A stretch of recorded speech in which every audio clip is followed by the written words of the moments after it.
Okay. Very good morning to all of you. And we are eagerly waiting for today's talk by Dr. Ravi Sharma, who is joining us all the way from California, USA. And it's a great, we are fortunate to have him. And this whole talk is. Good afternoon, respected dignitaries, former Secretary ISRO, NASA Apollo Achievement Awardee, Dr.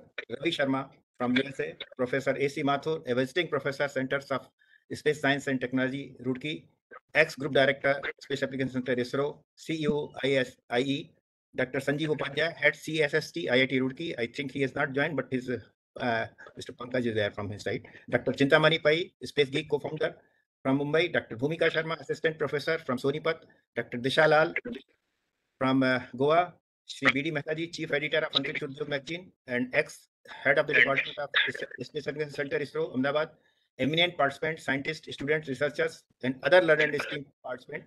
IVK Jain, ex-Senior Scientist, Engineer G, and Head of the Department of CAD, AOCD, ETAD Division Head of Space Applications Center, ISRO, and COE of ISI, very warmly welcomes you on the occasion of three celebrations together in one forum. They are Dr. Vikram Sarabhai's birth anniversary, first National Space Day, and National Remote Sensing Day celebration. Today we are celebrating three events with your gracious presence and active participation in online webinar. Now I will speak about something about National Space Day. On this day, our Chandrayaan 3 mission accomplished a safe and soft landing on Vikram lander on lunar surface on August 23, 2023. With this, India became the fourth country to land moon, first land near the southern polar region of the moon. The soft landing was followed by successful deployment of Pragyan rover. The landing point named as the Shiv Shakti point, and 23rd August was declared as National Space Day by Honorable Prime Minister Shri Narendra Modi ji to honor this landmark achievement to make the moment memorable. Space Science Day serves as a powerful reminder of humanity's ongoing quest to explore our universe. We can celebrate the achievement and discoveries that have profound impact our understanding of space. India is celebrating Maiden National Space Day on August 23 with the theme Touching Lives While Touching the Moon, India Space Saga, which emphasizes the profound impact of space exploration on society and technology. A myriad of events will be unfold, highlight India's remarkable achievement in space, profound benefit to the society, and boundless opportunity for the people from all walks of life to engage the Indian space program. To celebrate the first National Space Day, Government of India launching a month-long campaign to highlight the remarkable achievement of Indian space mission inspired to the national youth. So this is one of the event which is in the same direction of celebrating the month long of this event. National Space Day recognizes significant achievement in space exploration and highlight the advancement in space technology. Day is dedicated to inspiring future generation by generating the interest in space science and technology among the students and provide them the role models. Space Day enhances the public awareness of the importance and benefit of the space exploration, promoting national pride and unity. It serves a powerful reminder of the impact of space exploration of our life and need for continued support and progress in this essential field. So main objectives are that showcasing our achievements, even highlighting ISRO's capability, deploying rockets, satellites, etc., demonstrating the Indian commitment to specific. And another objective of celebrating this is spreading educational outreach. Space on which we travel the schools and public places to engaging wide audience. Another is exhibiting the features. The exhibition, there are many exhibitions like Chandrayaan mission, Indian Mars orbit mission, and display technological applications. These are going to be held across the country. Chandrayaan spacecraft, creativity and test, etc. And also our aim of celebration is that engaging the public. The initiative aims to inspire the informed through interactive display and hands-on experience.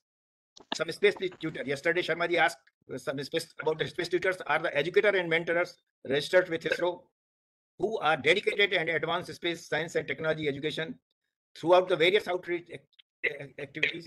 These space tutors are helping. ISRO is committed to disseminate the enriched knowledge in the space domain. So space tutors are very much helpful for ISRO for spreading the knowledge. To support this, NGOs and educational institutes have developed a framework that encourage the student to register to explore the space sciences about technology. ISROs have about 120 registered space tutor, which are outreach, organizing the events as a talk, quiz, exhibition across the country, and their aim is to promote the space education across the country and enhance the awareness about the activities and applications. So there is a lot of competitions are being organized, live demonstrations are held, advancing to the field. Readiness, the award ceremony is also going to be held during this Space Day celebration. The ISRO robotics challenges are there.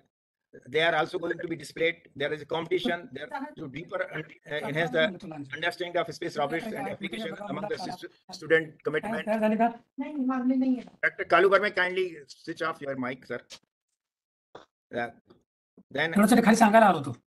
Kalu Verma, are you listening, sir? Please. Okay, thank you, sir. To develop the students and ISRO future technology needed in the area of robotics. There's a hackathon competition is also going across, and a lot of applications are being developed during this thing. My final conclusion is this: to the National Space Day aims to not only to commemorate the Indians' achievement in space, but also inspire the next generation. It is a reach the stars to join us celebrating and exploring the wonders of the space throughout the August.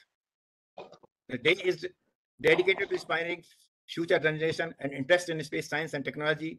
The National Space Day enhances the public awareness of the importance and benefit of space exploration, promoting national pride and unity.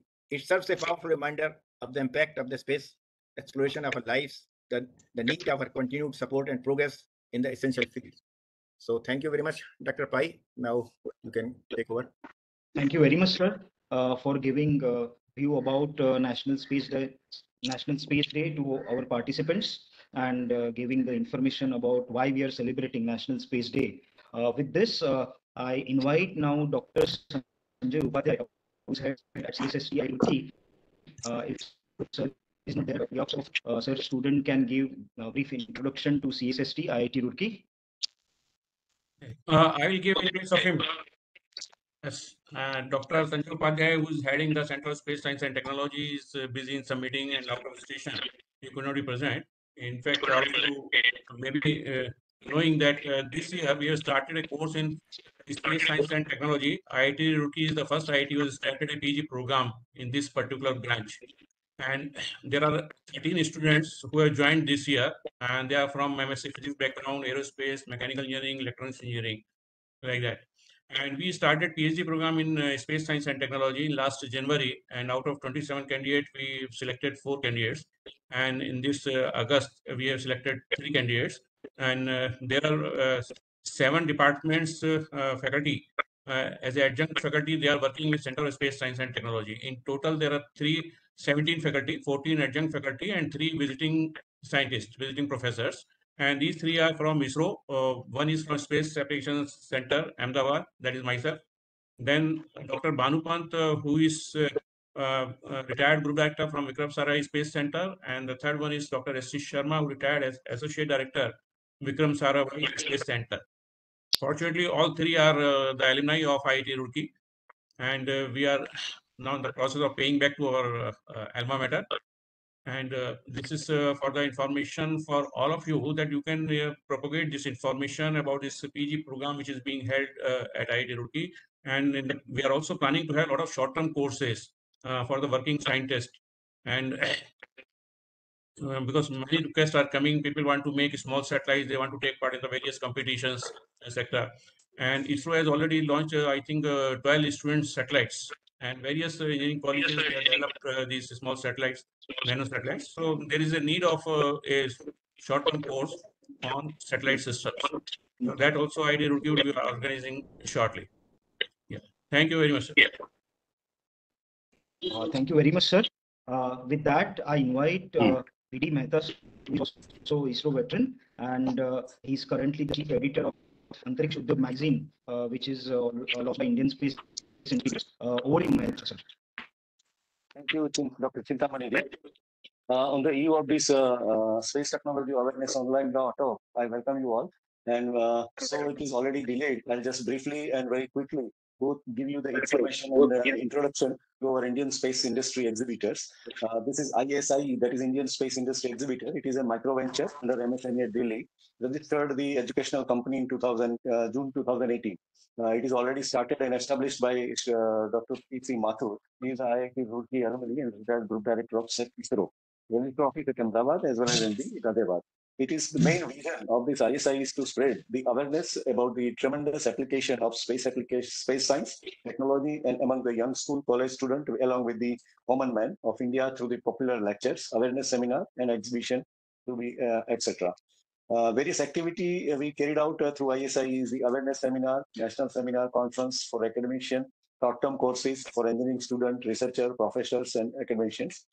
Space science galleries also we have established for the common man in the city and the villages. The skill development program also we are carried out for the technician working in the Indian space industry. And we also publish the Indian news, space news magazine named as title as the Antariksh Udyog that we have started in August 2020. And on a regular basis, we are publishing on the digital platform. It is freely available. One can request for this magazine and we can send you through email.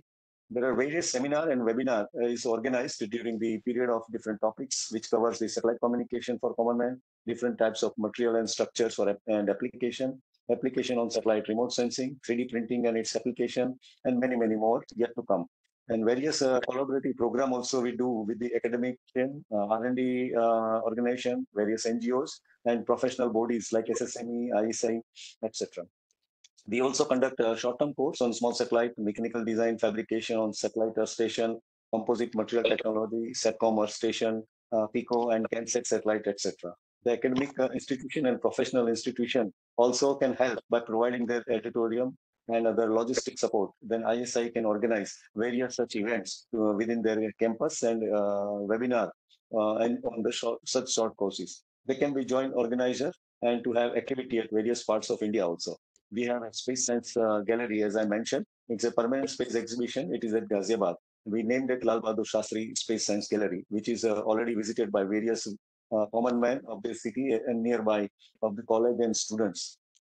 We also have as I mentioned, the Antariksh Udyog magazine, which highlight it's a publication of magazine highlighting the work carried out by mainly on research activity by academic institution and product developed by the Indian government, private industry in the field of space. It's a digital version and circulated to the industry and to the various academic institutions all over India.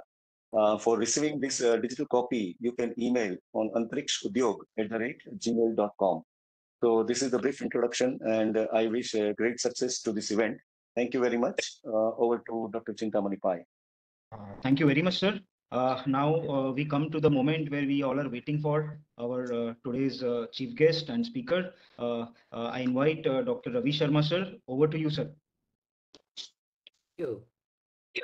Distinguished former ISRO colleagues and current education professionals, young upcoming scientists and those entrepreneurs who are interested in space exploration, and all my friends and attendees here who have taken so much pain to come and join us for this wonderful celebration of Dr. Vikram Sarabhai's birth anniversary. I hope I can show you. Yes, the perfect. presentation. You can make food. Yes, perfect, sir. Go ahead. So first of all, namaskar to everyone and welcome. And what we are talking about today is about a person first who was born with a silver spoon and had no reason to pain himself so much for the service of country because he was born with all facilities that a human being can expect in those days in India. It took the spark from someone, some noise is coming. Kindly, Mr. Mathur, kindly mute somebody who is making the sound. Yeah, I have done that, sir. Thank you. So what we are talking about is a person with a vision which took us through a journey of more than 50, 60 years by just the ideas and thoughts that he conveyed to us. Dr. Vikram Sarabhai and Dr. Homi Bhabha were both junior colleagues of the former Nobel Prize winner Sir C.V. Raman at what is now known as Indian Institute of Science, Bangalore. It was set up by the Tatas in the interest of promoting primary science education. And these both people made a mark, one in progress of atomic energy and the other in the area of space. Of course, Dr. Sarabhai also influenced the direction of atomic energy department and electronics in addition. So, one visionary we are honored to talk about, and I will spend a little bit of time on how I was associated with that visionary. I can see one more parallel here, and that parallel is similarly at Allahabad, there was Dr. Meghnad Saha, who had two of his colleagues, younger colleagues, whom he nurtured and grew and gave mentorship, probably similar to Sir C.V. Raman's. And those two colleagues were Professor S. Chandrasekhar and Dr. D.S. Kothari. And I'm very fortunate to tell you that these two predominantly Ahinsavadi Jain scholars, Dr. D.S. Kothari as my mentor and Dr. Vikram Sarabhai as my former employer and inspirer, and the one who made me leave very remunerative position in US and return to India to serve the country. So I'm very happy to talk about Dr. Sarabhai and how he and I got associated. Many thanks to you for such wonderful lifelike picture of Dr. Sarabhai on this brochure, and I'm honored to be on this occasion present. I have borrowed this slide from your YouTube channel of PRL Amrit Vyakhyan, which was, delivered by Kartikeya Bhai Sarabhai, his son. Please see in the picture, Dr. P.D. Bhavsar is sitting with folded hands on the table. Dr. Sarabhai is pointing to something, and there are other people whom I have less knowledge of. But look at the inspiration, the depth of thinking which both these leaders, Bhabha and Sarabhai, had in common. They were really deep thinkers. Here is my wife Sneh Prabha Sharma and I, Ravi Sharma, attending a cultural program at the Kennedy Center in US in Washington, D.C. around 2005, where Mallika Ben Sarabhai, Dr. Vikram Sarabhai's daughter, gave a wonderful social conditions of women related great dance drama performance. And we are honored. And this is the third time we met Mallika Sarabhai. Once in Bangalore we met. Here is Mr. Kartikeya Bhai Sarabhai, son of Dr. Vikram Sarabhai, whose picture I would have not recognized because I saw him last in 1971 at MIT campus in Boston, where Dr. Vikram Sarabhai was visiting him because he was a student. But Dr. Vikram Sarabhai had the honorary professorship at MIT. So I'm fortunate to have met these people whom you can see on this slide. The mother, Saglaban, for a few years, even after Dr. Vikram Bhai's passing away, and she gave us reception and meetings at their house. Pranalini Ben, Mrs. Sarabhai, she also set up a Darpana Academy and she met us at their house. Mallika Sarabhai at Bangalore and DC. Kartikeya Bhai Sarabhai at MIT and infirmary at MIT, where he was not well for a few days, and at Sabarmati River. Excuse me.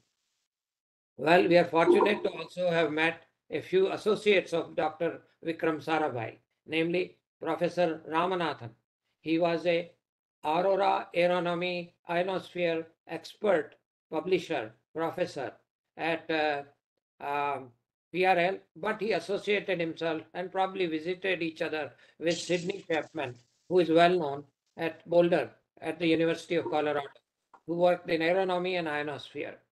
And then we all know, some of us remember Dr. Professor Pisharoti of IITM India Meteorology Department. He was he was the first in remote sensing in ISRO.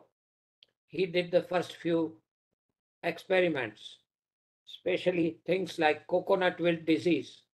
And I consider myself to be the second one after him, because when I was contacted by Dr. Vikram Sarabhai, who knew that there was one Ravi Sharma at NASA headquarters who had worked on Apollo program and was still working on Skylab, space shuttle and station design. Then he said he got the award, let us somehow get in touch with him. And the common link that is still very much alive today and very much witness to all that great event is Pramod Kale, Mr. Pramod Kale, whom I thank, and I also thank Mrs. Kale and their children. They gave us a good reception when we returned to India. He was working at Goddard for a few months.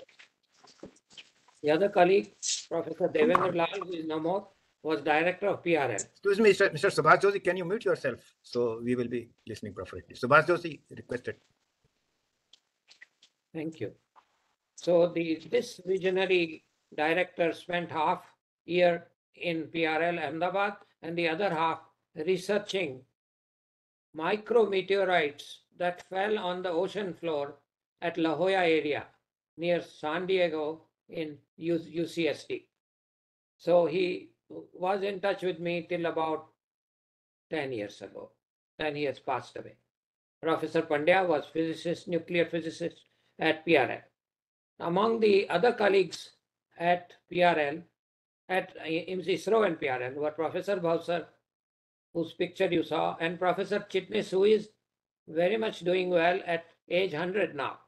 And S.R. Thakur is no more, but he was administering ISRO finances. There was one gentleman who used to move with files, tons of files, on a small airplane. Those were Hawker Siddeley Avro type or small French-made aircraft that used to run between Ahmedabad and Mumbai, or now Bombay, now Mumbai, then Bombay. And Warrior used to carry atomic energy, ISRO, electronics files for Dr. Sarabhai all along wherever he went. So we're grateful to have met these many associates and family members. How Dr. Sarabhai did some things, we'll come to them later, but I've already touched on these scientists. I want to specially mention Dr. D.S. Kothari, who made me leave medical studies, inspired me to leave medical studies and study physics. Baba knew me by face, but not by name. And I'm very grateful that he was inspirational in having me meet Dr. Oppenheimer later. My colleagues have been Kalam, your Professor U.R. Rao, Dr. Kasturi Rangan, and T.N. Session, among all. A son-in-law of a great physicist, Dr. R.S. Krishnan. We worked for 4 years together, and then he became election commissioner later. Govarikar, Dr. Govarikar, Vasant Govarikar, he was wonderful. He did a lot for ISRO, and so did during my contributions in ISRO, which related to establishing HQ ISRO, setting up and conceiving and executing elements of Bhaskara, getting it approved by both the UN and Russians to launch it. And in that effort, O.P.N. Kalla and George Joseph helped us do the instrumentation for that satellite. I went on for a year of loan to establish National Remote Sensing Agency. And what a wonderful day today that you are celebrating National Remote Sensing Day today. And this month you are celebrating National Space Day. Wow, great, great association with all those programs. I'm honored to be here. I wish Mr. O.P.N. Kalla and Kale would have joined us, or P.S. Goyal, who is recognized in the world as a great orbital trajectory engineer, even by NASA and Russians. Leaders in other associations related to ISRO or not were Dr. Venubapu, who was great inspiration in astronomy. He is a student of Harlow Shapley, who asked me to look at the Jaipur Jantar Mantar Observatory in a scientific way and give him a report. Professor S. Sampath of IIT Madras, Chidambaram of Atomic Energy, Professor Menon used to come and lecture at Institute of Science, Bombay, where I was student, where Dr. Bhabha also studied for his bachelor's degree, and Professor Menon and Professor Ramanna used to give us lectures. Nadlikar and Swarup are other scientists whom I am glad to have been associated. I am putting this bigger picture to inspire our young generation that do not be afraid of meeting, talking, asking questions to whoever has inspired you, whoever relates to you, whoever is able to support your quest for knowledge. See, with a team like that, Dr. Sarabhai brought us together. Imagine the strength of these people together. Imagine the strength of those whom he grew within India. Kalam he brought from defense, Arvamudan, YJ Rao, Ishwar Das, Guru, Muthunayagam, Dr. Gupta, Mukherjee is no more, but Mr. Kale is there, Kasturi Rangan, my colleague, my younger colleague, both in the college at Bombay University and also later in ISRO, and Vasagam, what a child prodigy he must have been, because he gave us Apple, the first communication satellite. He executed that, and I saw that fire in him. I did meet him in Goddard, along with Mr. Kalik. So, what were the departments Dr. Sarabhai was handling? 17 institutions he created. I mean, you can Google, you can go to ISRO site, you can go to PRL site and get a lot of these names. I don't even remember half of them. But one alone, IIM, has made how much impact on Indian scene, and how many IIMs we have now. The second was Calcutta, the place which is enriched by Mahalanobis, the great statistician whom we all know. And by the way, Dr. C.R. Rao, who was after Mahalanobis, is still around. He is 100 plus years and he is recognized in US a lot. Anyway, what were the three major goals of Dr. Sarabhai? I have enough money. I don't need to work for anybody. I have created a endowment and a PRL institution, but I am interested in social development, he said. He said that we can achieve with leapfrogging technology, jumping over, skipping intermediate steps. That is what is called leapfrog, and science and technology for development. Through what? Three major areas. Communication.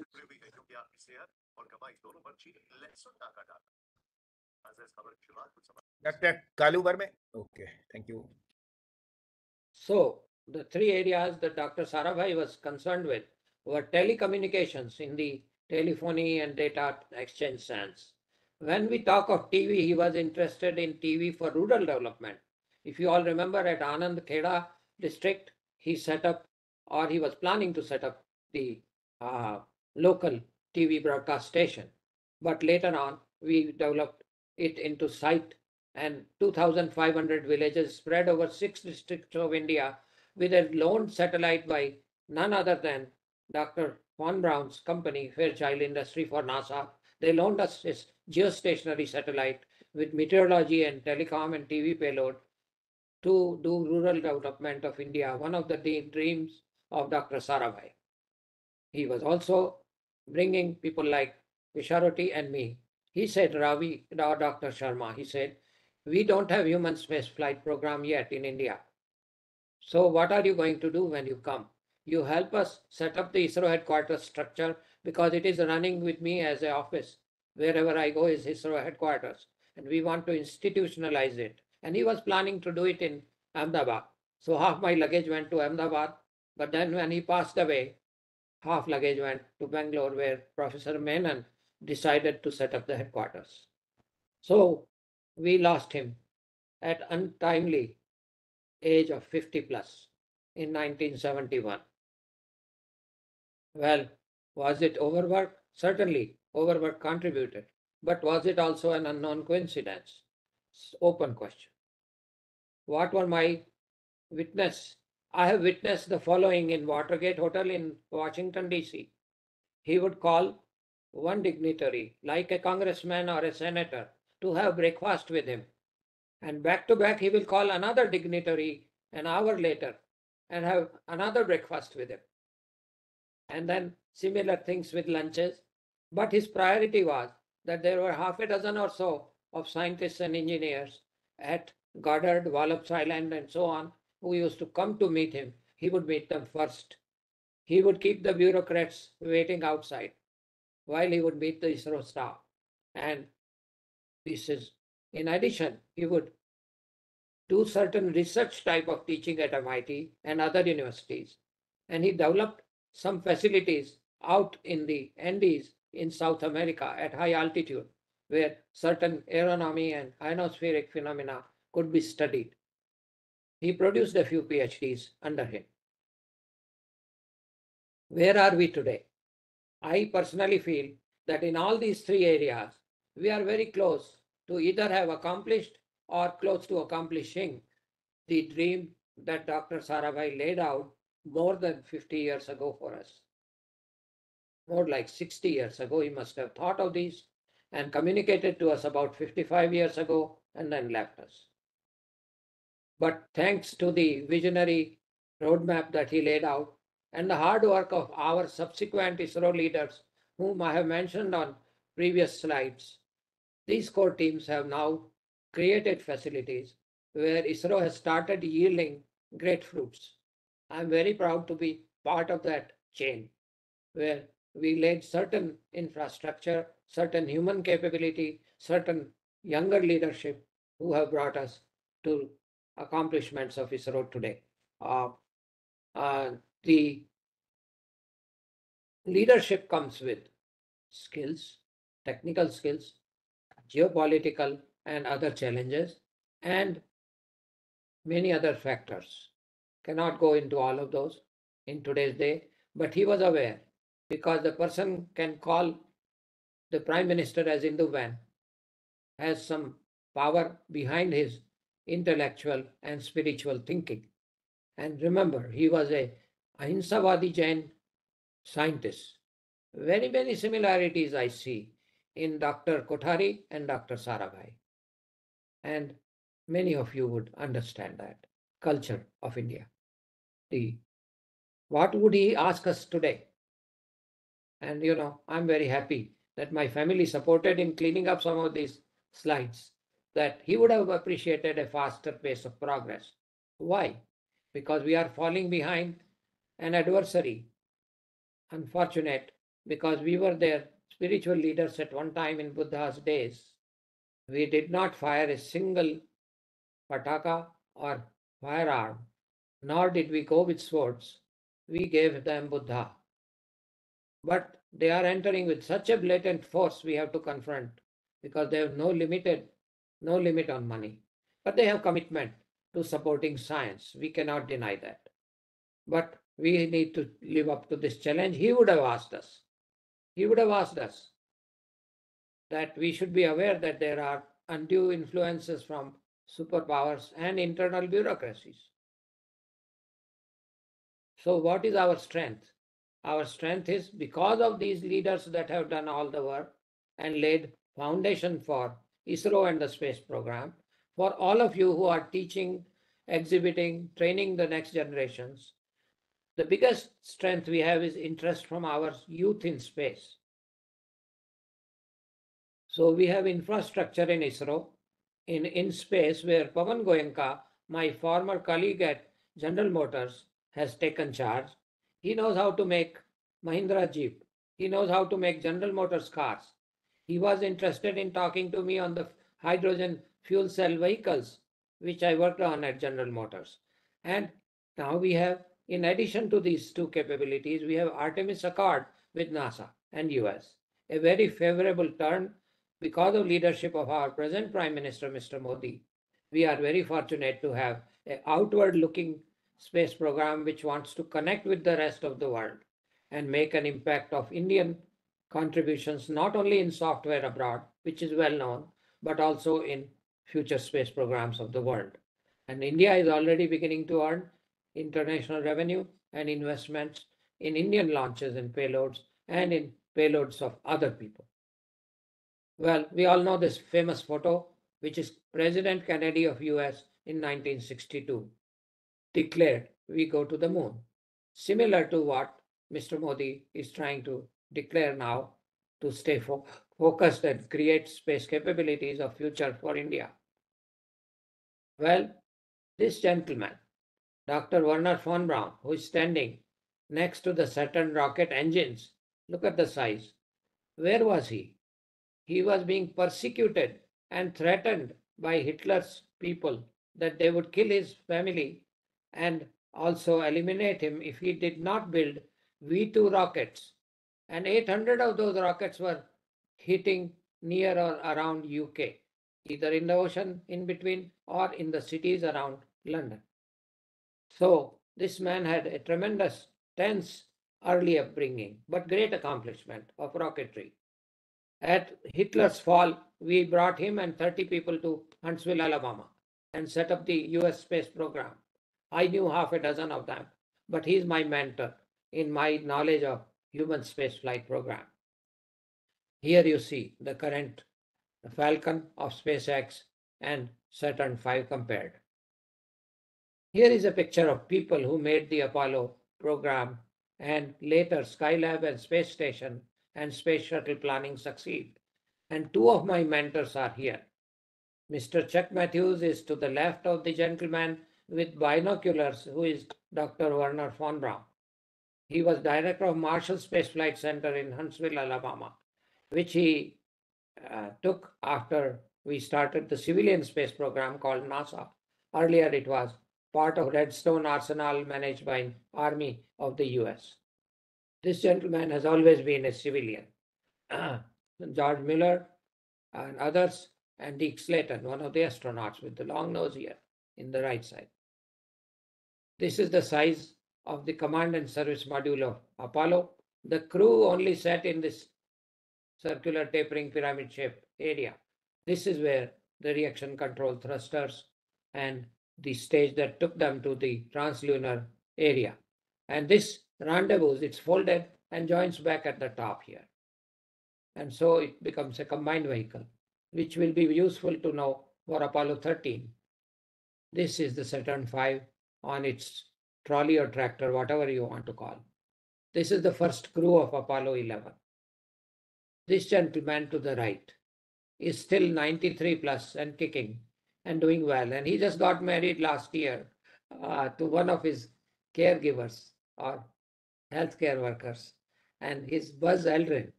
You will see my picture with him in a minute. This is where Buzz Aldrin and Neil Armstrong are taking the first picture. You all have seen this. Here is Buzz Aldrin meeting me after 40 years. Kindly remember, I was member of Manned Spaceflight Experiment Board team of 12 scientists. At least half of them were multinational in origin, non-US in origin of birth. And we were training all these scientists, all the astronauts who did science experiments, life science experiments, geoscience experiments, and many more. Path-breaking experiments, such as looking at the solar corona and contamination of the spacecraft. So I'm very fortunate to have caught him at the Augustine Commission, where we both were testifying that Mars and Moon mission should restart. Remember, it's 2009. So we were forcing NASA to rethink human space because it was limited only to shuttle that. This is a comparison. And here is our great rocket which took Chandrayaan 3 to the moon. And Chandrayaan 2 also it took. And of course, we'll have more joining. The other newer versions of it will be making Gaganyaan succeed, right? Now, Saturn and Starship are not shown here, but we have compared Saturn with the Falcon earlier. In August 2 years ago, I spoke about Artemis, because we had either launched or were about to launch Artemis 1. So the figure of 8 is important in space science. You know who made the figure of 8 as an oval? Is ISRO. And who in ISRO? Abdul Kalam. President APJ Kalam inspired our orbital scientists to keep on increasing the apogee-perigee aspect so that we finally are captured by the gravitation of the moon and are captured that way. So ISRO is unique in that orbit. But everybody else, including Artemis 2, will be doing figure of 8. This, allow me for a second. I don't know where I am. How far am I? I'm probably half an hour plus into my speaking. So I have only less than half time to speak. So I'll be speeding up. But stopping for a second for you to ponder that our life forms have evolved. Even if you believe in Srimad Bhagavatam and Dashavatar, we were at one time fish, and we were then amphibians, and then we became boar and the lion, and then midget and ape-like, and then human-like. So we escaped one or the other. This mission is the first one that escaped from Earth's gravity. So theoretically speaking, we became a new species, like from fish to frog. That's the Apollo 8. This is a photograph taken by my team. Team consisted of 60 observatories. We were 3 people, Chuck Buffalano, Will McLaughlin, and myself, Ravi Sharma. This is some 20, 30,000, 40,000 miles away, where Command and Service Module is number 2, which is this arrow, where Saturn 4B is number 3, which is this little space with 2 hydrogen dumps from the leftover fuel. And here is the oxygen cloud. And its center of mass is around here. But we did the Sturm-Liouville equation and the spread velocity. Thereby, we are able to determine how particles, especially subliming particles, change phase and evaporate, and the rate of evaporation. This work was directly usable in Martian atmospheres with carbon dioxide solid, and also in study of interstellar grains in astrophysics. This is a sequence of how this cloud develops. And here we are probably giving you idea of water dump or only the hydrogen cloud, because we are looking at Ajon. And look at this. This is the same shape that you have seen earlier. These are for Apollo 12. The distance is like 30, 40, 50,000 kilometers. Okay, that sequence of photos. These are the few publications that I and my team, consisting of Buffalano, Marian Kretsch, and Bill McLaughlin, and so on. And here you will also see one publication with the following person, the person Dick the Geek, who did the follow me on becoming next director of an RSA. I was the deputy director because I was too young to be made director. And a 5-people committee, including planning commission and cabinet secretaries, interviewed me, including Dr. Swaminathan, just the great man of agriculture of India.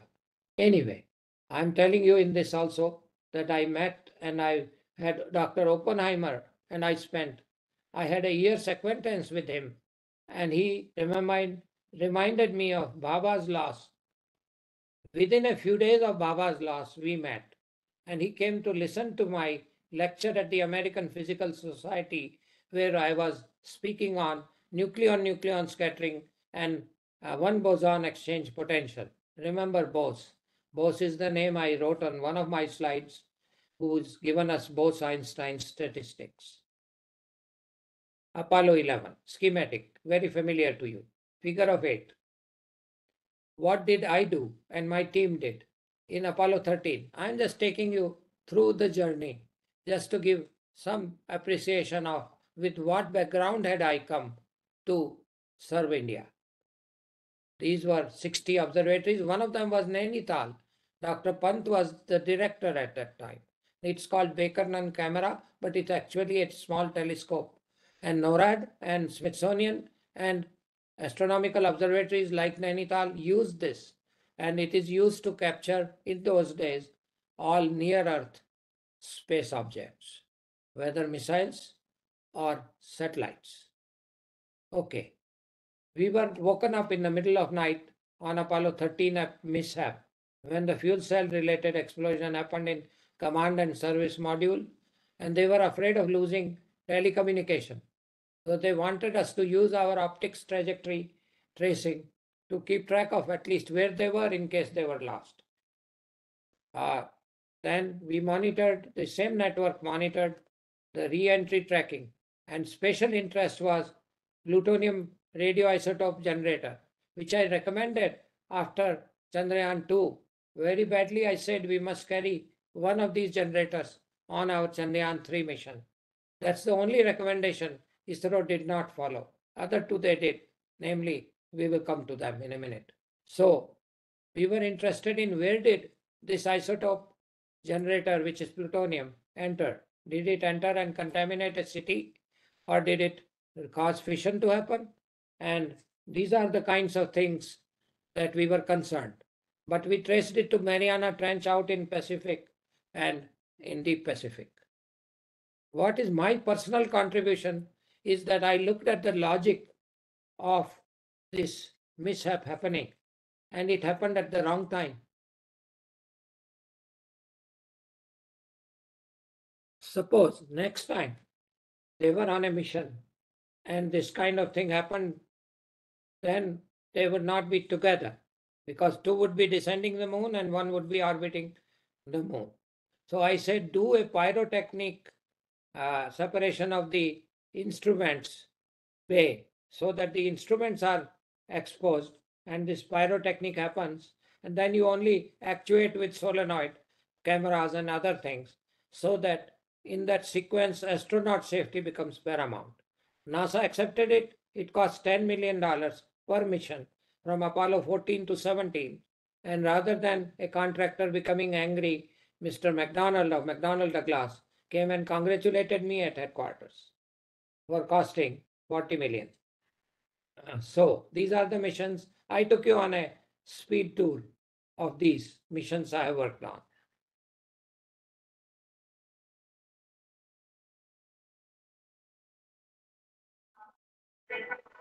This is a little bit detailed. Those who are interested in. Mr. Mathur, is this a good point to stop or continue? How many Continue. minutes? If you have some good important slides, you can continue. Very interesting talk going on.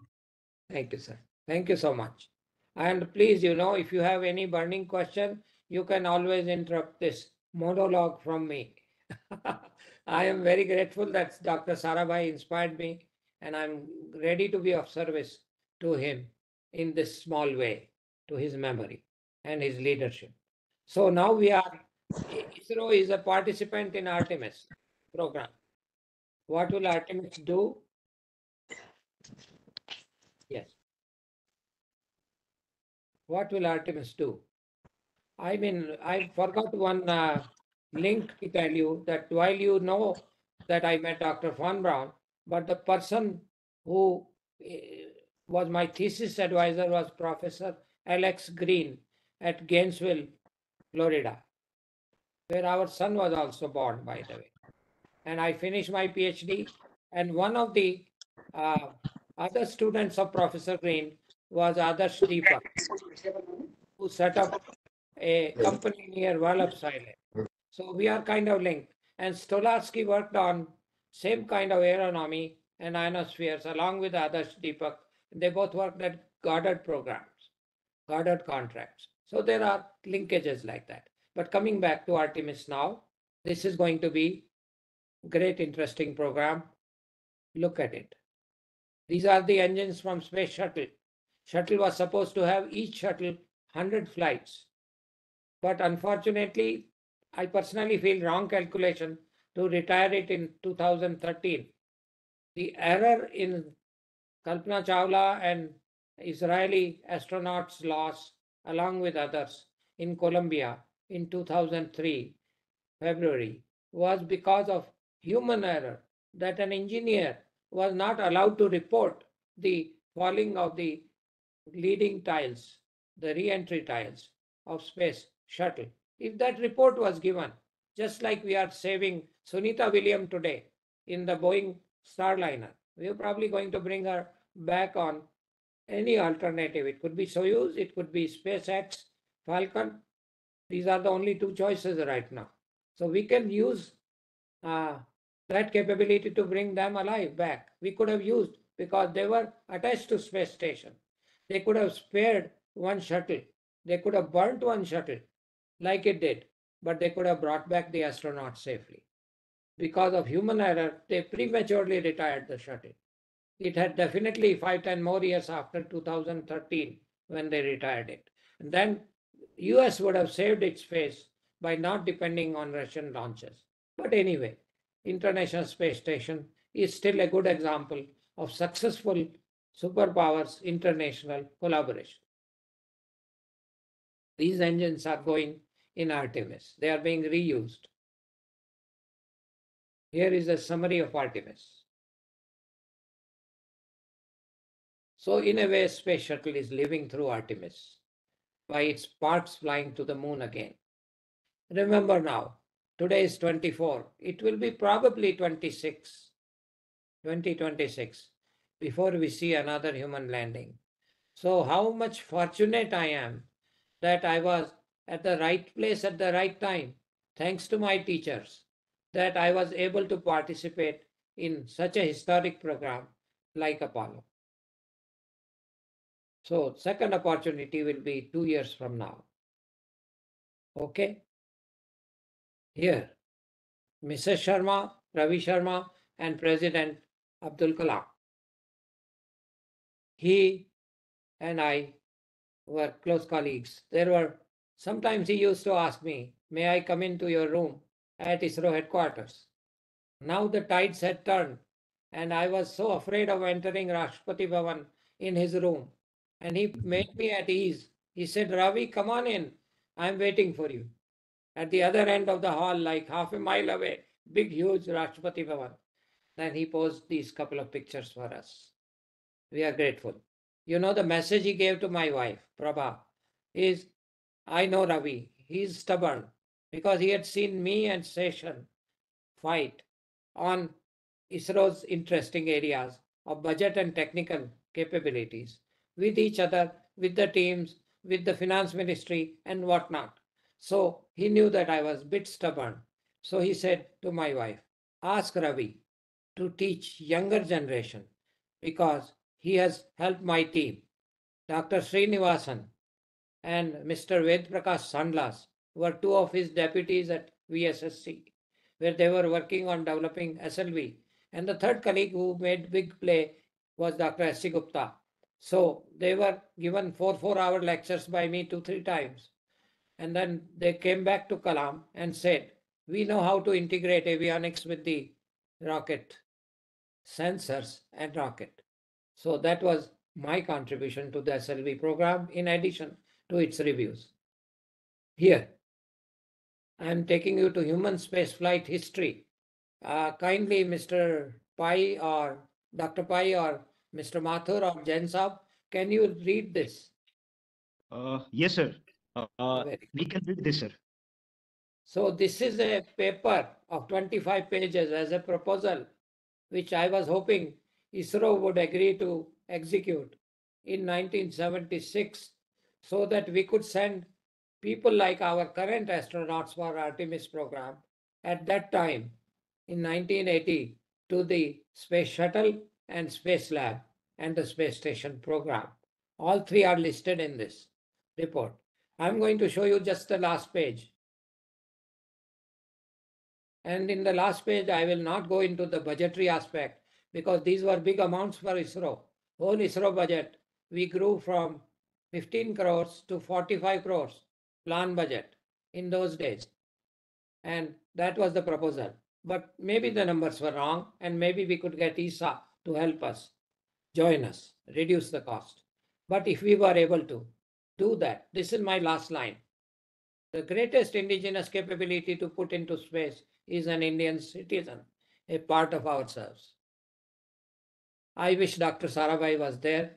He would have definitely agreed by then to give us this. So symbolically, I am showing you the PRL director on the right, Dr. Sarabhai's statue at PRL, and Wing Commander Rakesh Sharma, our first astronaut on the Soyuz program.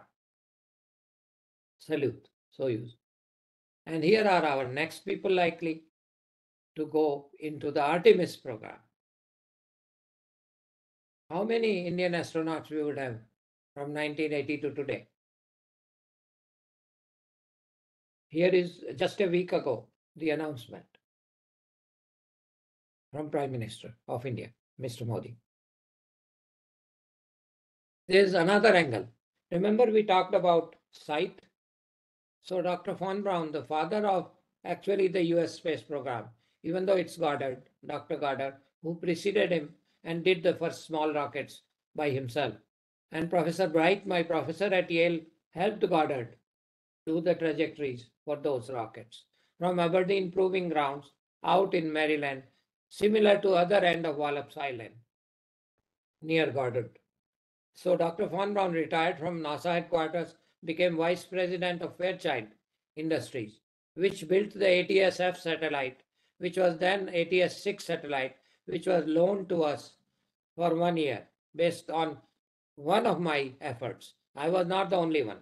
People from headquarters at chairman and other levels and ministers for INB all were hoping to bring Sarabhai's team through INSET. And here Von Braun and team came second time to Ahmedabad. Of course, I used to take them for lunch.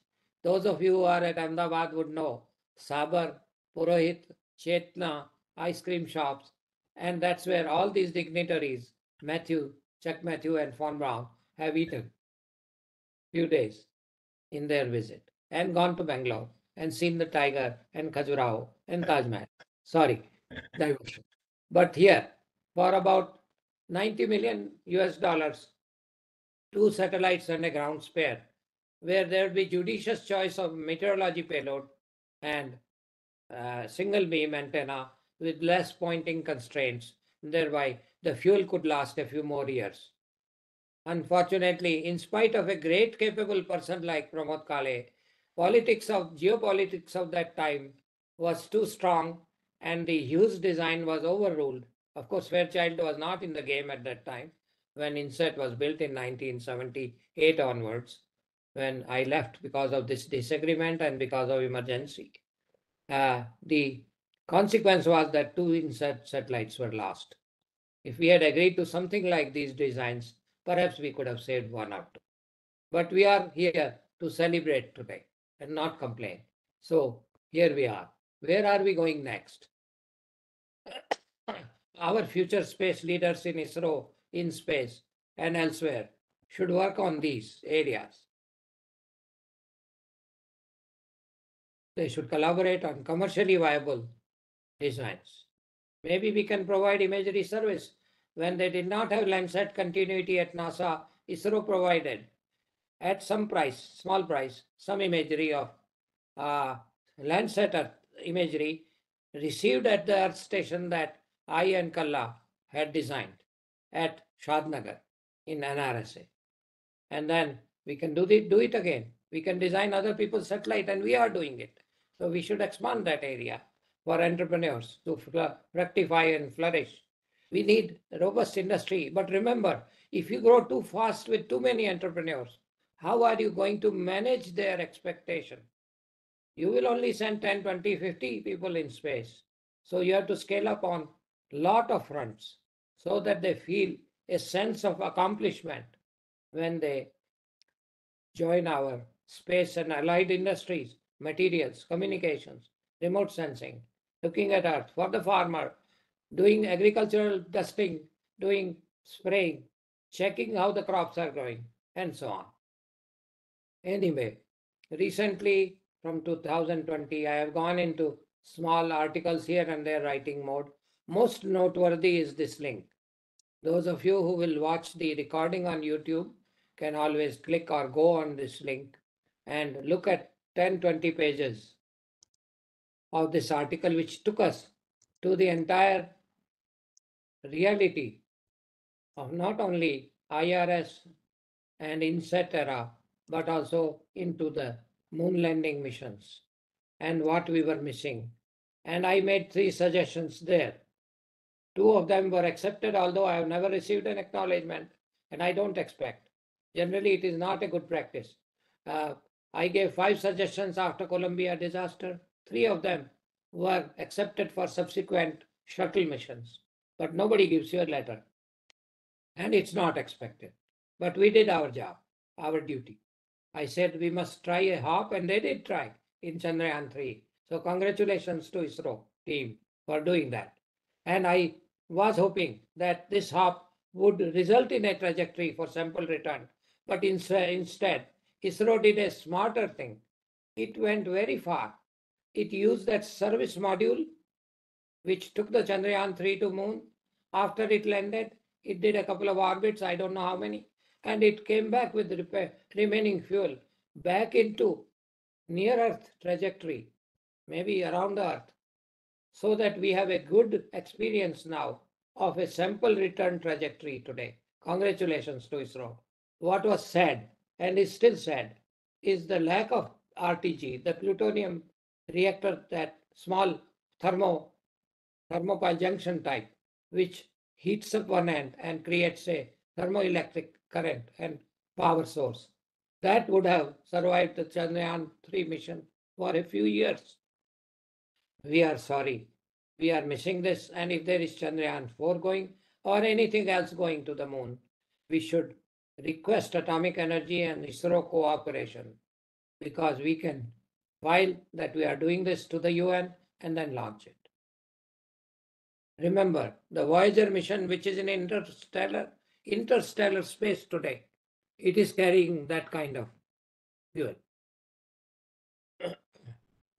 So, this is the second reference.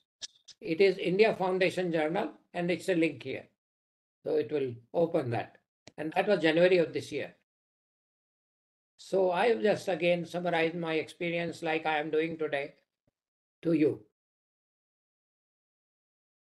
That this was a 140,000 person team for a lunar human landing program. We won't be that big again, but Artemis will carry at least a few thousand people team to make it succeed. And some of this can be Indian. Why not? Like Kennedy, PM Modi has vision. He's creating sparks like Kalam did in the youth of our tomorrow. And we need them to be the future leaders. Dr. Vikram Sarabhai inspired me, Professor Rao, Dr. Gavarikar, among others, to return to India and contribute. And he found gems like President Kalam, brought him from defense to ISRO, who ignited young minds around the new millennium, published a couple of books also. But he grew to become an international ambassador of science and technology, especially after 2007, when he retired as president and became president at large, in my opinion. So some of you who are listening, who are students, who will grow to become future space leaders, should get inspired like we did get inspired by people like Dr. Kothari and Dr. Sarabhai.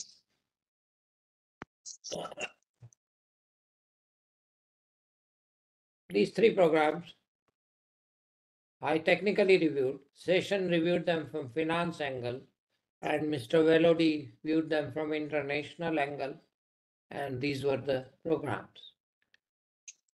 Similarly, for remote sensing was instrumental in getting the Russians and the UN. What is this noise, please?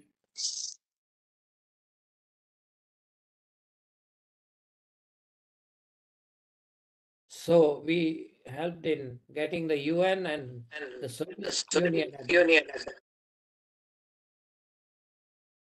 Bhaskara was born. Oh, what is happening? Maybe echo from your two devices. Certainly not using any other device. Hello? No Now, echo now? now it is correct, sir. Now it is Now fine. it is okay. Now it is okay, sir. Okay. So Bhaskara required 2 permissions because it's a remote sensing payload being launched by third country. So the UN Outer Space Committee, where I went twice with Professor Yashpal, and the other one was Soviet Union, who was going to launch. So they grilled our team. I took with me Dr. Kasturi Rangan, P.S. Goel, and George Joseph, Dr. George Joseph. All 4 of us went and spent 10 days at Russia, at Moscow, as guests meaning being hosted by Academy of USSR. So they grilled us for 10 days. They probably knew my Apollo program. I just cannot imagine that they didn't know that I was trained at NASA. That couldn't be hidden, possibly. But after 10 days, they agreed that there is no need to repeat Aryabhatta with scientific payloads, that we can have a remote sensing satellite of our own, as long as we don't carry a tape recorder. So I said, yes, we agree, because we knew the footprint of the Earth station receiving data would be certainly covering parts of China and Pakistan. So we don't need the tape recorder because we are interested in border areas. And of course, the resolutions were not that high in those days. Anyway, you know about Remote Sensing Agency, Balanagar, acquiring spacecraft, acquiring remote sensing resource classification software from Purdue and Michigan schools, both clustering and training set, which are now used in AI. And those all I brought to NRSA. I brought to ISRO. And of course, Rangan and Kale have built IRS and INSAT satellites. Subsequent to that, India and the world needs the young people to take the leadership. We just gave you our history, and please take the good points from it and move. We have gone to Mars. We have gone to the sun. We have gone to the moon. From small beginnings of a person carrying a rocket on bicycle, parts of rocket, or from Dr. Sarabhai, who grew and at young age joined the Dandi March with Sarlaben. From those beginnings, we have grown. And we have done all these things. Congratulations to scientists who made that possible, engineers who made that possible. So, think. We need to go do things like pioneer and so on. Do things that are not yet done, but need to be done. How?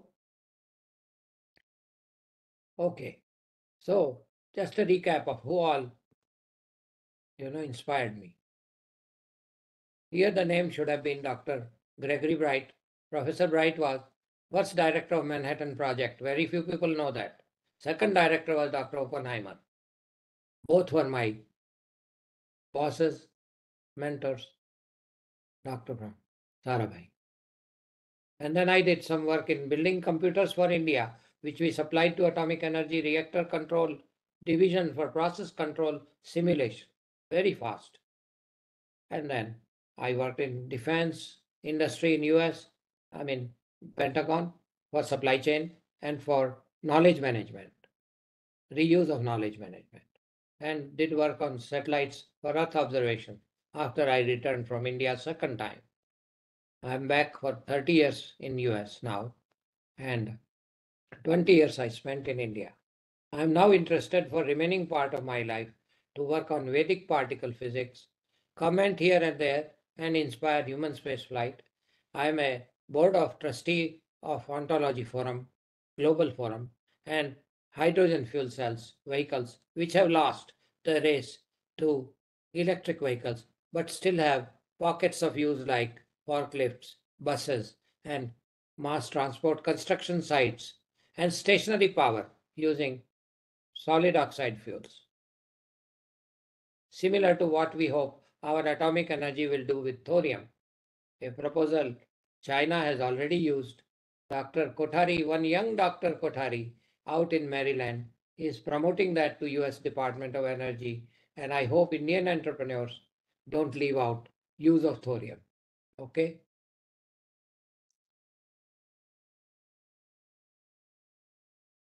This is the footprint of who all have visited the moon. What an opportunity. We do see Indian flag right here.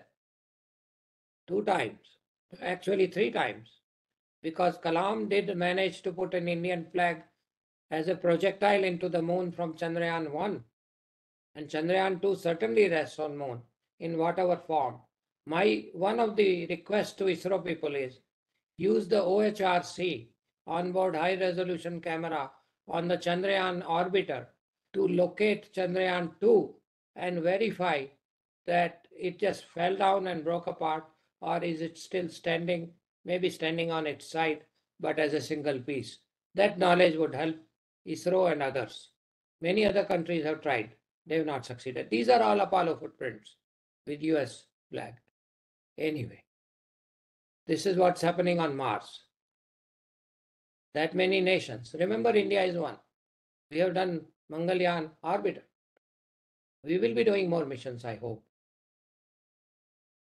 These are our future destinations. Here is one more. This is where Aditya L1 is at 1 million miles. This is Earth. This is the Sun. Theoretically, that's the Earth-Sun distance in these arrows. Parker probe goes to 2 or 3 solar radii, like 3 or 4 million miles from the Sun. But Aditya is only 1 million miles and around 90 millions. Why do we need these?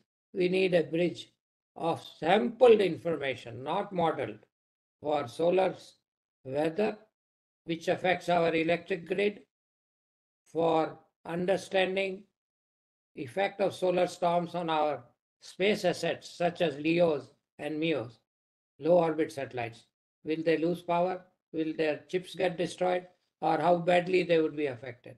These are some of the future areas, and certainly unmanned robotic missions out into interstellar space.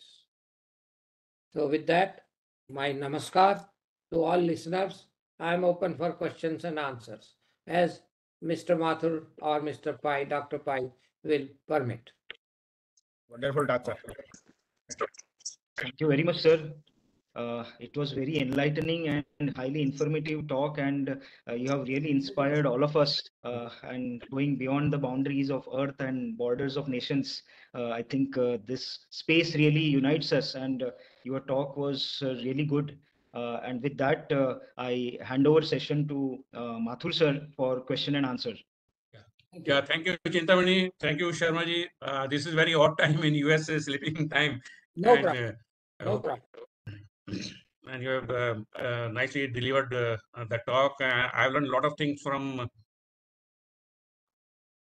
your earlier. So it was not useful only for the young people, but veteran also. It was quite useful. And hopefully Thank now you. we will interact more, and I'll get opportunities to learn more and more from you. Thank And you, sir. I will look forward to a occasion when you visit India and we have some program in the physical form in some auditorium somewhere, so At that we least can once a interact. year. At least once a year I come, sir. That okay. I'll be in touch with you. Now we have got some time. So it would be better if the young students now they show interest and ask questions. So those students, those who are attending this program, first I'll give opportunity to them, and then we'll open the forum for others.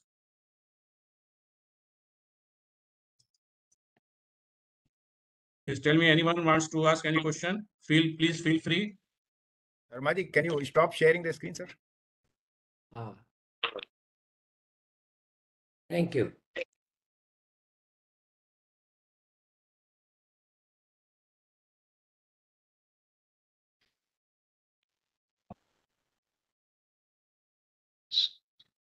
Please don't shy. Any student would like to ask any question related with Indian mission or US mission or whatever Dr. Ravi has told.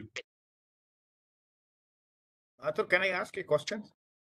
In case Yeah. students are not. Now open. If no student is asking, okay, let us ask.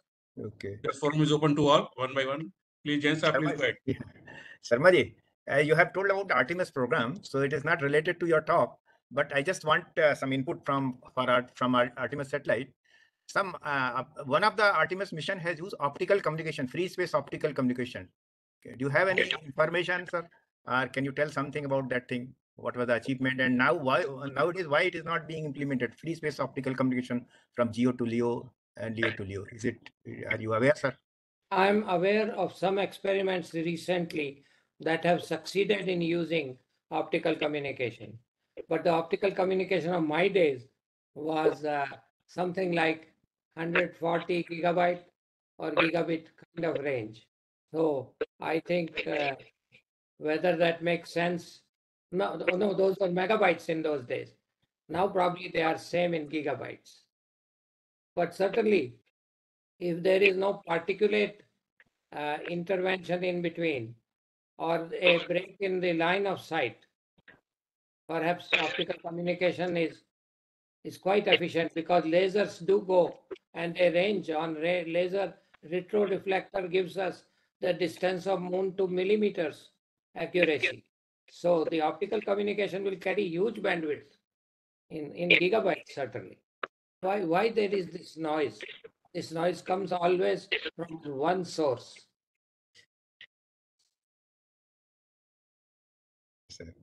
Because I think India has already sent one payload, but it was experimentally, so nothing information is not available.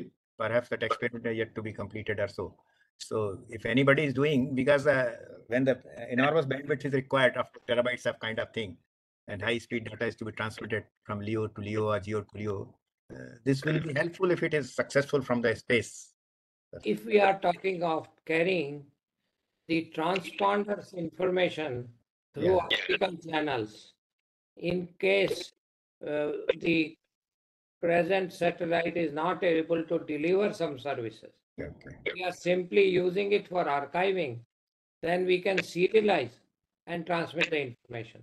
But if we are replicating the satellite as a hot backup or as disaster recovery satellite, then that is a different configuration. Okay, thank you, sir. Okay, I'm seeing there are many accommodations now attending this program. So the young teachers, if they would like to ask anything. I know Shuklaji will definitely ask. I will give you a chance because in the last Guru Prasad lecture also you asked something related with the rocket technology, and in some of the slides now he has shown a few things. What you asked? Yeah, it is open to the young teachers. Anyone would like to ask?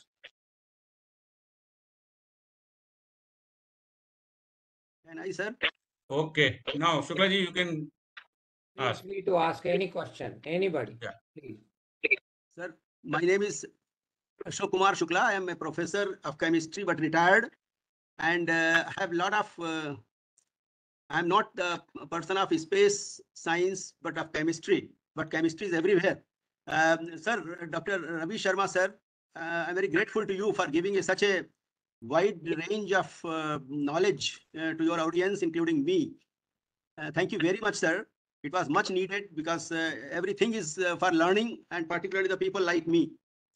Now, one of my curiosity question to you, I consider you as the encyclopedia of space science. Our Indian origin astronaut, Miss Sunita William, yes, who is in space, and she has been running with a risk for the last several months because of the uncertainty of connectivity and returning back safely to Earth. Yes. What are the strategies they are going to use to bring her safely to the Earth? Maybe by joining with the ISS. I you will be able to elaborate on that, sir. One more question I will have after that. Yes. You referred in your present interest Vedic particle physics.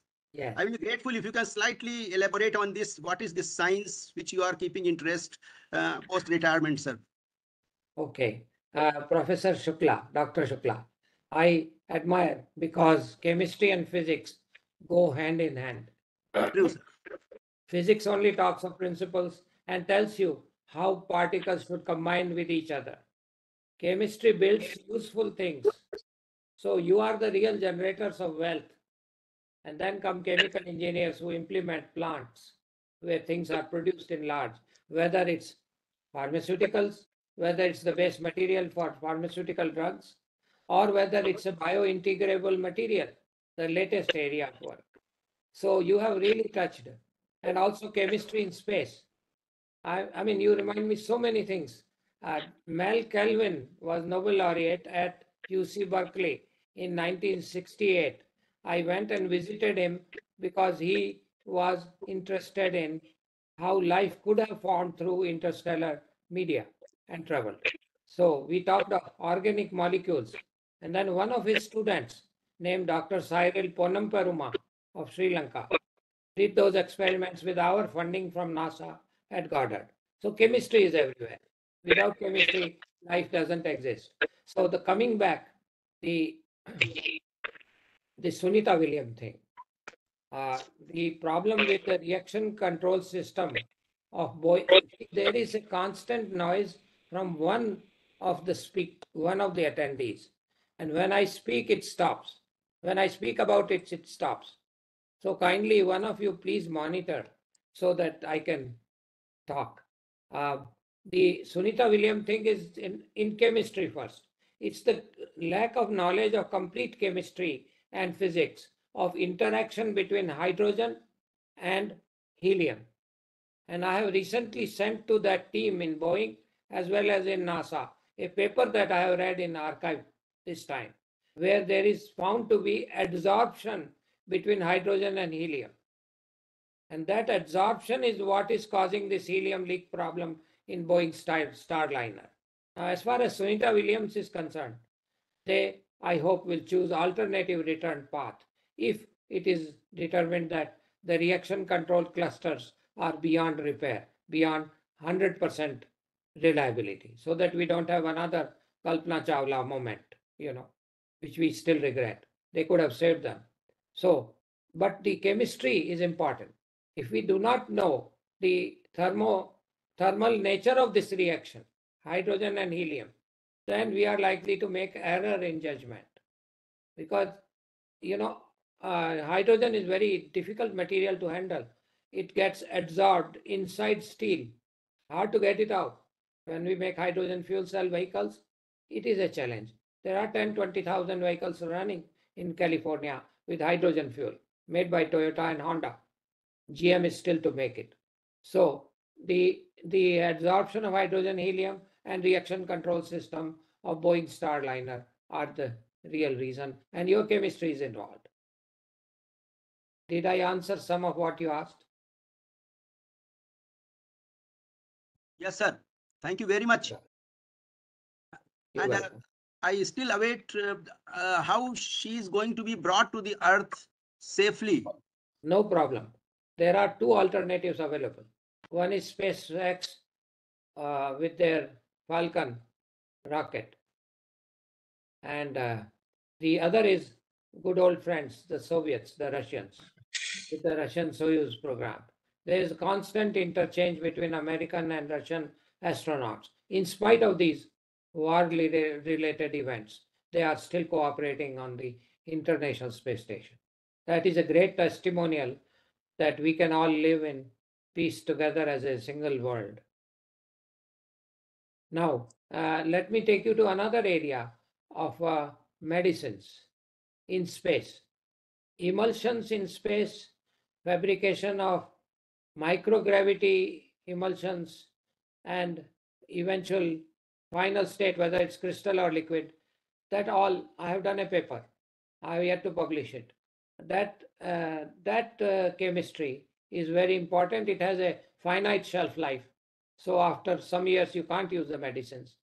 But some medicines we make in space are useful to patients on the Earth because they are made with less convectional or gravitational settlements. So they are more uniform in assimilation. So they also cure astronauts, some of them, but they also cure other diseases. That is one aspect.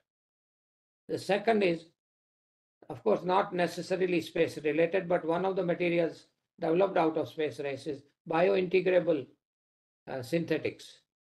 So inserts in your body that will work with your body in a friendly way rather than be ejected out or rejected out of it. Dr. Shukla, that's all I know. Yeah, sir, thank you very Yeah. much. And you have given a good insight of these subjects. And a small reference, of course, I wanted to be clarified by you what is Vedic particle physics. Yes. That is really interesting, and I wish to learn more about it, sir. Very good. We'll start with the saying, Yat Pinde Tat Brahmande. What you see inside your body is a reflection of the cosmos. So, people talk of neurons, the number of neurons. Well, intergalactic material appears to be like neurons. Some work is going on by modern physicists in neuro simulation and in terms of astrophysics. That is all external. What is internal? The real meaning in Vedas of Antariksha is something else. It covers a range between Dhyava Prithvi, Dhyav and Prithvi. It is not this present earth which is Prithvi. It is the Bhumi, Bhuva, that connection. And I have 2 papers coming out on this. So kindly forgive me if I don't give you more detail, because the publishers have told me that if you speak too much about it, we will not publish it. So one is almost coming out this week or next week. And the second one, which is really Vedic, is coming out perhaps in 3-4 months. So I request Mr. Mathur to schedule, if they are interested in learning about Vedic particle physics, in a 1 year's time, if my everything else allows, I'll speak about it. Thank you. Okay. Thank you very much, sir. Very interesting information. And I will also follow up from my side to have a copy of the article once it is published from your side, sir. And also some other information related to the same subject. Exactly. And there's a lot of work and we need a lot of teams. Yes. All we require is 3-4 things: mathematics, multidimensional, Vedic mathematics, little bit Sanskrit knowledge, and lot of physics knowledge from these colliders and large hadron colliders and other experiments, neutrino experiments. Okay. I know, Okay. Shuklaji, a lot of students are working in the field of space physics and space biology, but I never read that students working in the field of space chemistry. So it maybe like space medicine, it is part. Yeah. I remember that in Tumba we started a beryllium fabrication facility. There was a lot of toxic nature of beryllium. And then I also remember President Kalam came to US and asked me about helium on the moon. Helium is captured in the lunar regolith and little deeper. So if we can release it, it is an expensive element on the earth. At least we can use it in space for building space things that require helium. Young students to work in this particular field. Okay. Any other question? Yeah. Shuklaji, your question is answered. Anyone else? Thank you. Thank you, sir. Mathuji, There are some young listeners. Yes, Mr. Joshi. Hello. Yeah. Good evening, Dr. Ravi Sharma ji. It was great to hear a wonderful talk. My one small question is related to the satellite. See, ISRO till now has made a single large satellite combining number of transponders in a single satellite, whereas nowadays people in the rest part of the world, they are choosing for smaller satellite. So because the smaller satellite, they keep it at the lower altitude, that is in low Earth orbit, but their life is limited because of the lesser altitude, and ultimately at the end of life, they burn up or they are safely brought back. But there are chances of getting it break into space and so many pieces, and they'll end up in Kessler syndrome type of a phenomena where the space debris is a potential hazard to space debris. So in your view, sir, is a single large satellite preferred, or you also promote a small cluster of small number of satellites? Okay, your question requires a lot of attention, but there are a couple of low-hanging points that I want to convey. When I went to Bangalore, I proposed to them to have a green belt similar to Delhi around Bangalore. Today, after 40-50 years of my being in Bangalore, first time, 50 years, They are building now the green belt, and now they brought the metro and so on. So it is 1,000 times more costly. Same way, we are polluting space by not planning the end of life story. When we make something, until the time its usefulness is over, and what do we do with that at the end of its life is not managed. Now, it's a good business opportunity for space entrepreneurs, yes, but it is also a bigger risk of collusion, not only Kessler syndrome and subsequent cascading fragmentation, but also inability to trace and keep track of smaller debris.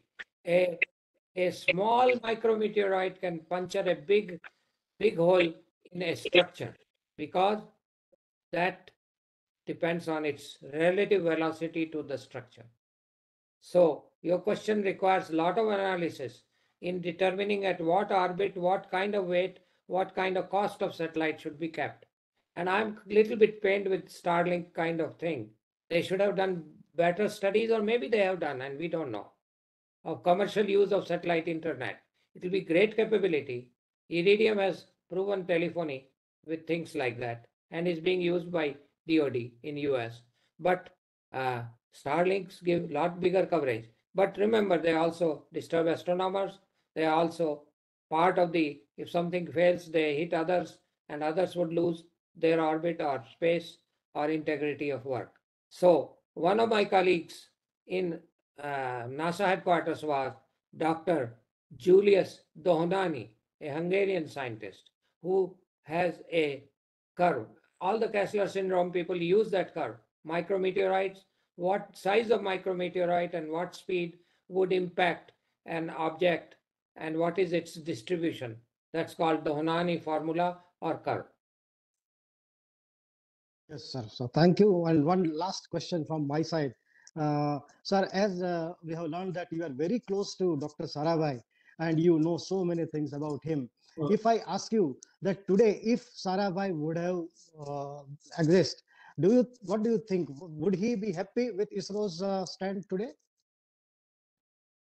That's a very good question. But Mr. Mathur, one question, or Dr. Pai, are we recording the chat as well?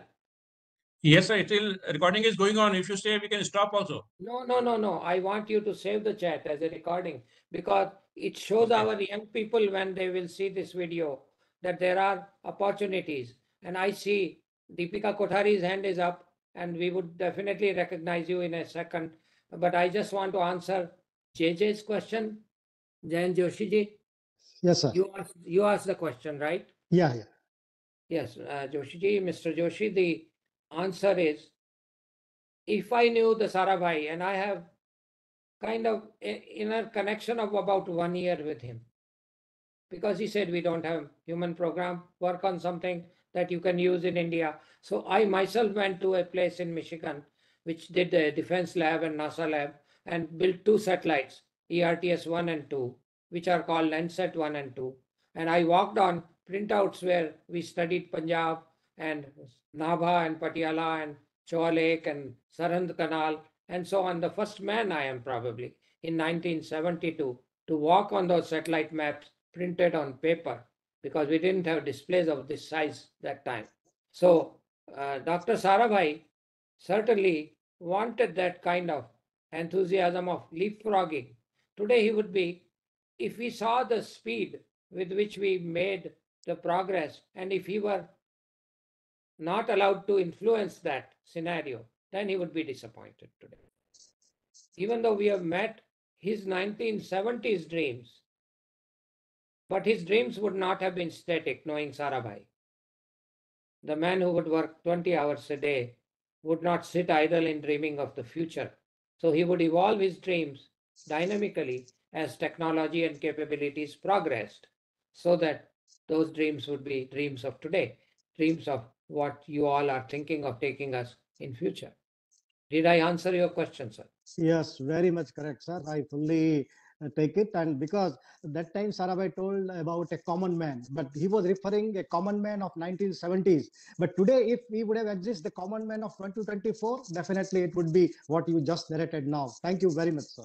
And he would have been unhappy with the disparity, but I want to not not overlook Deepika Kothari. Dr. Deepika Kothari has her hands up for more than 5-10 minutes now. Yeah. Mr. Mathur, Dr. Yes, Pai, can she speak? Can she Deepika, speak? you can just briefly introduce yourself and then please ask the question. Tremendous service to the nation she is doing in terms of culture. And if you allow me, I will introduce you, Deepika. Okay. Is it all right? Am I audible? Hello? You are. Okay, sir. Yes. Yes. Hello? Yes, yes, we can listen to We you. can hear you. Yes. Namaste. Namaste.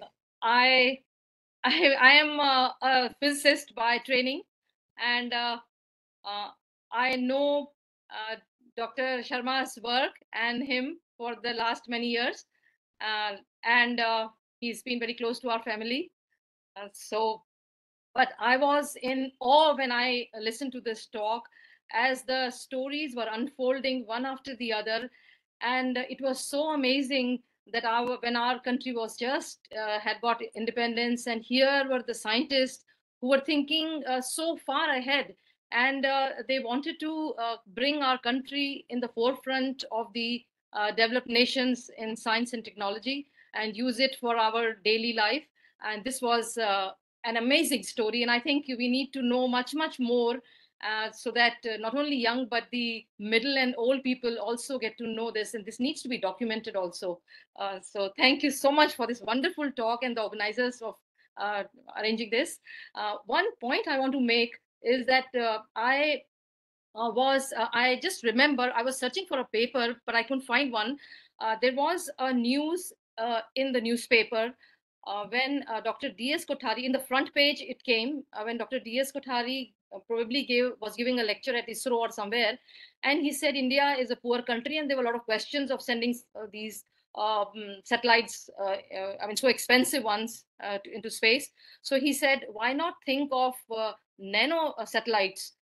And I don't have the paper, so I exactly don't remember what he said, but he did think of that, and he gave that idea. And I am not sure how it could be made, but that was a question I just wanted to put in front of the young people, that if we could make nano satellites, and if I find one, that was the point I wanted to make. Thank you so much, all. Okay. Thank you. Thank you, madam. There is a question somebody is asking in the chat box. Name is not written. Sir, why does not ISRO build large rockets like SpaceX and CSC? We are. If you remember, we showed you one which was used for Chandrayaan 3. That was the largest built so far, the MK3. But I am told that there is a version larger than that, that is going to take Gaganyaan Yatris, because we need a lot of power, not necessarily now, but for future human space missions and for their reliability. Also, we need cryogenic stages, solid stages combination, which is human rated, because two components have already been tested. The escape tower system has been tested, and also the landing of the capsule has been tested in the ocean. These two things are very major milestones. India needs to do a couple more milestones, maybe even semi-automatic or some way of rendezvous. Rendezvous technology is also difficult because you are both in motion, both are trying to connect to each other, and you have a lot of delta V to maneuver, and you can run out of fuel if you are not careful. That was our worry in Apollo 13, that we would not be able to be recaptured in that figure of 8, and we would escape. And if we escaped Earth, there is no coming back. So that was very good question. Yeah, thank you very much, sir. Is there any other question? One more interesting thought is maybe people like Elon Musk will come to India and get even larger than space Starship or something like Starship built in India by your entrepreneurs.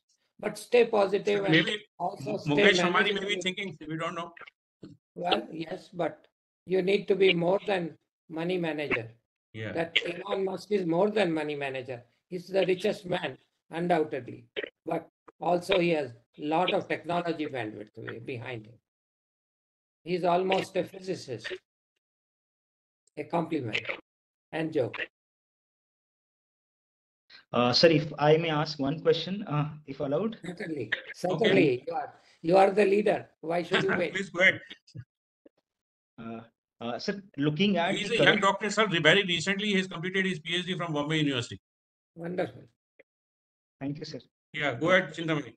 Yes. So looking at the way geopolitics drives space technology and even space endeavors, and looking at the current international geopolitical scenario, what do you think? What is India's role in this, and what is your message to Indian entrepreneurs and also students, even like school students, how they can think from national and global perspective, how to take forward their dreams?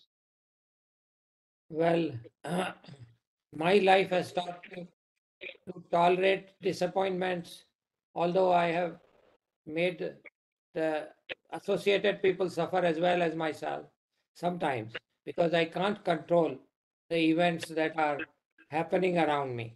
Let us look at the period around 1971. The very fact that on TV I would see people of what was then East Bengal being killed, and who was the administrator at that time in US was Nixon, President Nixon.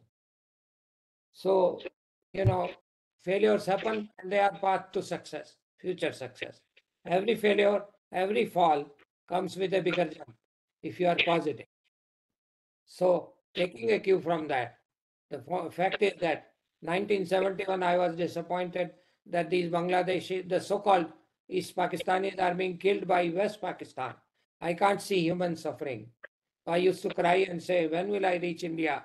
I don't want to see this. And who was doing it? The elder brother of the person who employed me in headquarters, NASA, because he was also a Nixon.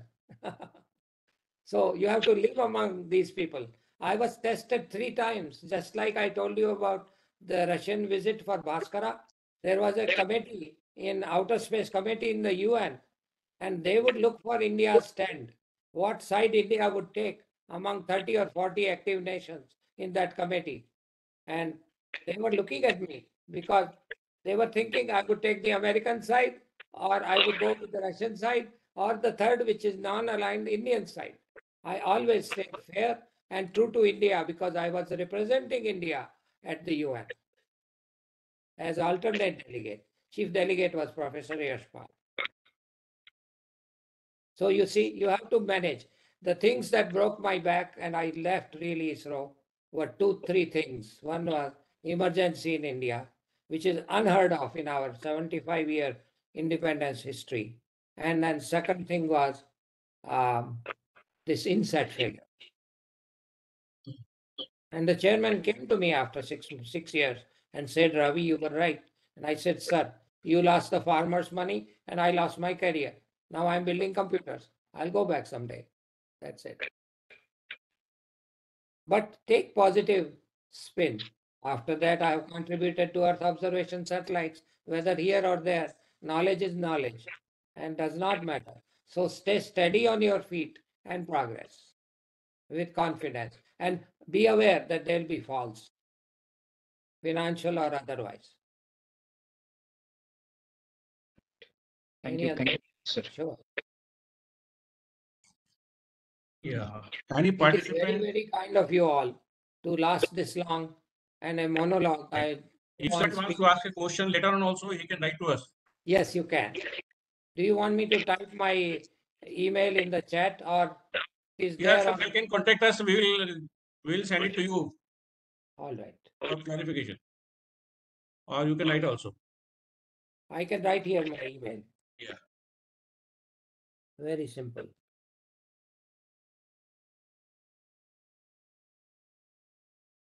Did you get? Sir, anyone else? Avilash, you want to ask something?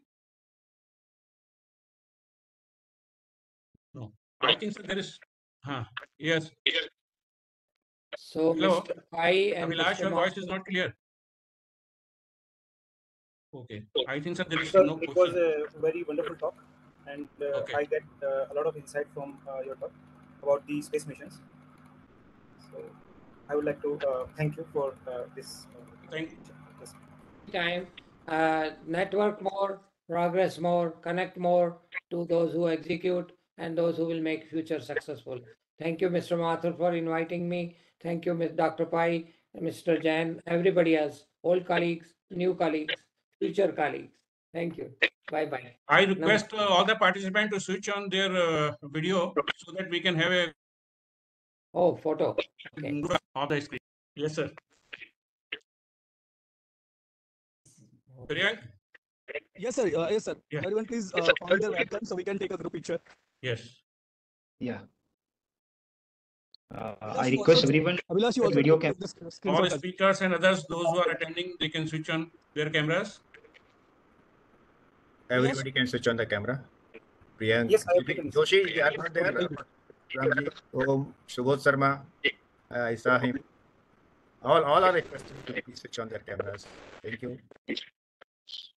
So it will be a good memory, this photograph. You can keep it. Is my video on? Yes, yes. You are looking very handsome, Joshi ji. Don't worry.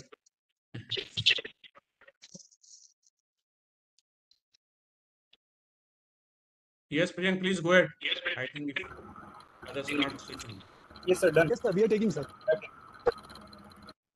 Please convey to those who could not be present, like Mr. Pramod Kale, Dr. George Joseph, Dr. Rangan, whoever contacts you from our past, please thank them for their contributions. Mr. OPN Kalla, wow. And Prakash Chauhan, who is currently an RST director, doing a good job, very good job. I forgot to mention some of these. You cannot cover Kalla Sahab everything. is also very active in Jodhpur. Yeah, kindly give him my regards and sure, sir. And thank him for his contributions. To Goyal, yes, Goyal. Kalla Sahab has given talk in ISI also. Yeah, last year we organized this talk. All right, so we got everybody's image, we got everybody's picture. I want to especially thank Deepika Kothari, whom we are family related, and others. Namaskar, pranam. Thank you very much, sir, for giving us opportunity, giving us your important time and sharing all your experiences. We'll be in touch with you, sir. And I want to express my special thanks to AC Mathur for arranging such a ever cherished talk. And it's this event will go down in the history of ISIE for a long time to remember. Thank you. Very great compliment. Mr. Mathur, you deserve. I think we can do. Great effort. Yes. Yeah. Thank you. Thanks. You want to deliver? Thank you, Dr. Mathur, sir, for inviting. Vote of thanks by Chintamani. Please. After that, we'll close. Yeah. Yes. Once again, sir, Dr. Ravi Sharma, sir, thank you very much for joining us all the way from USA. And you have really inspired all of us by giving the history of space and how in future we should actually take steps, especially from the Indian perspective and also from the global perspective. And I'm sure all those students who are attending, they must have really got enlightened and got deep insights right from the era when space era began. And it felt like, and generally astronauts, when they get into rocket and they feel very high G, and but you took us to a very smooth journey of space around Earth and beyond Earth. And that was very interesting and very wonderful for all of us. Thank you very much, sir, for joining us. And I thank all the organizers, especially Indian space industry exhibitors, who have been doing very fabulous job of actually reaching out to students, professionals, and enthusiasts to create awareness about space science and space technology. I thank Center for Space Science and Technology, IIT Roorkee, for providing their platform, because of which we could reach out to so much wider audience. I thank Indian Society of Remote Sensing, who also they were part of this event today. And I thank all the audience because of they joined us on Sunday and sparing their time. Yes. And I think it was very this moment was very fabulous, for very golden moment for all of us to listen to you. Thank you very much, sir. And kindly share the recording with us. It will be very helpful. Okay, so you can send your email, those who want recorded. I'll put it on YouTube later on after some editing on. Yes, I will look for it so on much. YouTube. Many thanks to everybody. Thank you. Goodbye. Good day. Thank you. Bye-bye. Bye.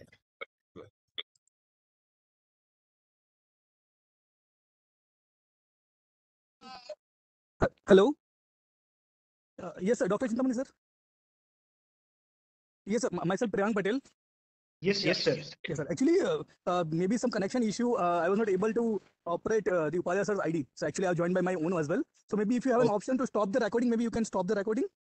Okay, I'll just